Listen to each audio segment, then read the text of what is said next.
Ya, Om.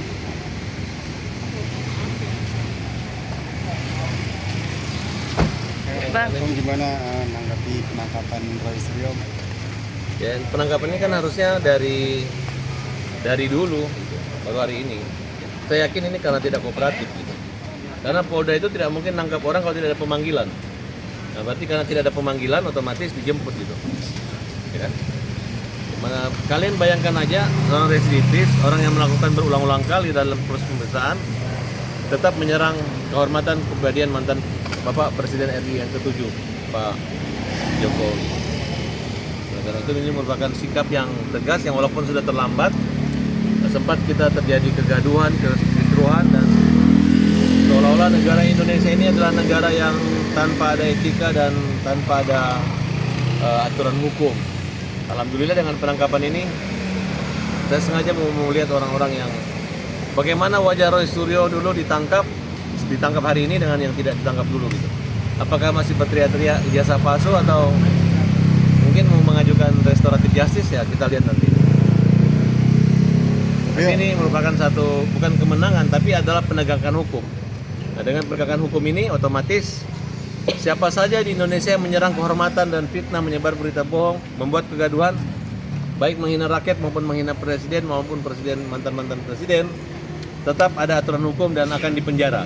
Dari awal saya mengatakan tidak usah diproses hukum, tetap ditangkap, kemudian dimaafkan. Tapi ternyata proses hukum ini adalah sampai ke P21, kemudian diserahkan tahap 2 ke Kejaksaan Agung atau Kejaksaan Tinggi DKI, kemudian untuk diproses di pengadilan.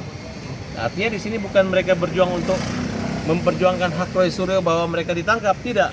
Justru Pak Jokowi lah yang kita perjuangkan karena dihina dan dipermalukan oleh Pak Roy Suryo, Tipa dan kawan-kawan, termasuk Rustam semua. Ya, jadi yang sudah mengambil langkah terbaik adalah Egy Sujana dan Damai Lubis dan juga Rismond. Rismond sudah membuat buku bahwa tidak ada ijazah palsu dalam perkara itu. Itu ada kesalahan dengan data yang kurang akibat postingan Sandi yang memposting bukan ijazah palsu asli. Demikian.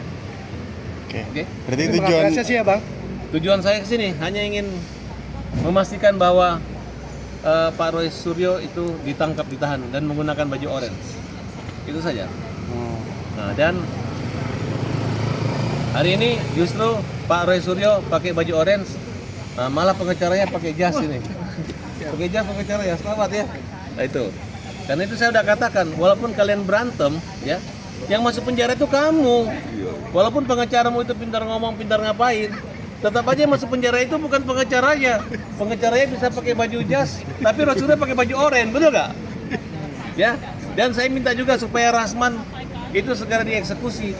Kalau enggak dia masih bisa pakai jas dan mengaku pengacara di luar. Demikian, makasih. Tapi Om kan Dr. Tipa lagi S3 atau ujian? Iya. Di dalam gimana nih? Di dalam mana? Di dalam lagi pemeriksaan tapi lagi Ya ujian nggak ada juga. masalah, itu kan proses tetap dihargai haknya pendapat pendidikan atau persoalan gelar. Tapi yang jelas, kalau orang sudah dipenjara dan proses hukum itu kalau bisa ditunda ujiannya, kemudian dibatalkan nilai-nilainya, kemudian dia dinyatakan mulai melanjutkan setelah dia menjalani hukumannya, setelah dia dibina. Bagaimana orang dokter lagi ditahan, itu kan menurut saya tidak bagus juga, betul nggak? Jadi untuk itu Tipa adalah saat ini Tuhan mempertontonkan, ya, walaupun kampusmu tidak bisa menolak dan Polda memberi kesempatan dia untuk ujian, tapi saya minta jangan diluluskan. Kalau perlu dicabut semua gelar akademis yang dimiliki oleh Dr. Tipa. Berarti memberi apresiasi pada Polda nih, Bang. Ya, agak terlambat tapi saya bangga dan salut juga sama Dirkrim dan Kapolda Metro Jaya. mungkin apa yang mau bisa ketika masuk nanti ketemu Roy Suryo, apa yang mau disampaikan? Ya, Om.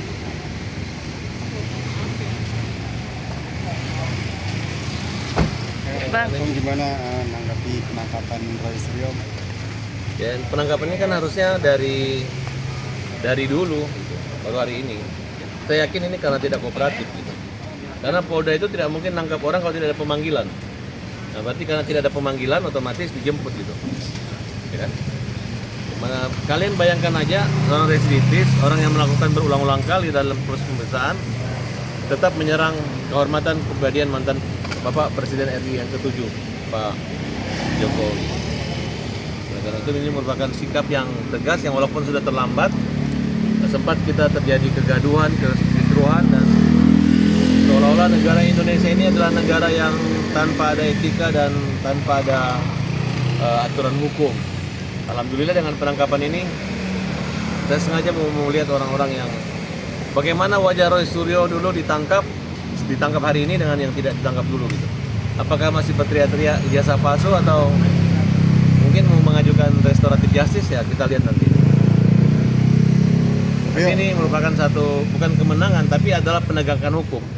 Nah, dengan penegakan hukum ini otomatis siapa saja di Indonesia yang menyerang kehormatan dan fitnah, menyebar berita bohong, membuat kegaduhan, baik menghina rakyat maupun menghina presiden maupun mantan-mantan presiden, tetap ada aturan hukum dan akan dipenjara. Dari awal saya mengatakan tidak usah diproses hukum, tetap ditangkap, kemudian dimaafkan. Tapi ternyata proses hukum ini adalah sampai ke P21, kemudian diserahkan tahap 2 ke Kejaksaan Agung atau Kejaksaan Tinggi DKI, kemudian untuk diproses di pengadilan.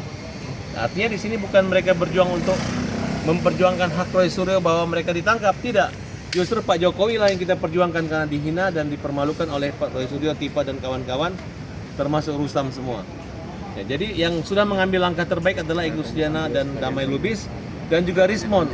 Rismond sudah membuat buku bahwa tidak ada ijazah palsu dalam perkara itu. Itu ada kesalahan dengan data yang kurang akibat postingan Sandi yang memposting bukan ijazah palsu asli. Demikian. Oke. Berarti Terima tujuan kasih sih ya Bang. Tujuan saya ke sini hanya ingin memastikan bahwa Pak Roy Suryo itu ditangkap, ditahan dan menggunakan baju orange. Itu saja. Nah, dan hari ini justru Pak Roy Suryo pakai baju orange, malah pengacaranya pakai jas ini. Pakai jas pengacara ya, selamat ya. Nah itu. Karena itu saya udah katakan, walaupun kalian berantem ya, yang masuk penjara itu kamu. Walaupun pengacaramu itu pintar ngomong, pintar ngapain, tetap aja yang masuk penjara itu bukan pengacaranya. Pengacaranya bisa pakai baju jas, tapi Roy Suryo pakai baju oranye, betul nggak? Ya. Dan saya minta juga supaya Rasman itu segera dieksekusi. Kalau enggak dia masih bisa pakai jas dan mengaku pengacara di luar. Demikian, makasih. Tapi Om kan Dr. Tipa lagi S3 toh ujian. Lagi Iya. di dalam gimana nih? Di dalam mana? Di dalam lagi pemeriksaan tapi lagi Ya ujian nggak ada juga. masalah, itu kan proses tetap dihargai haknya pendapat pendidikan atau personal gelar. Tapi yang jelas, kalau orang sudah di penjara dan proses hukum itu kalau bisa ditunda ujiannya, kemudian dibatalkan nilai-nilainya, kemudian dia dinyatakan mulai melanjutkan setelah dia menjalani hukumannya, setelah dia dibina. Bagaimana orang dokter lagi ditahan, itu kan menurut saya tidak bagus juga, betul nggak?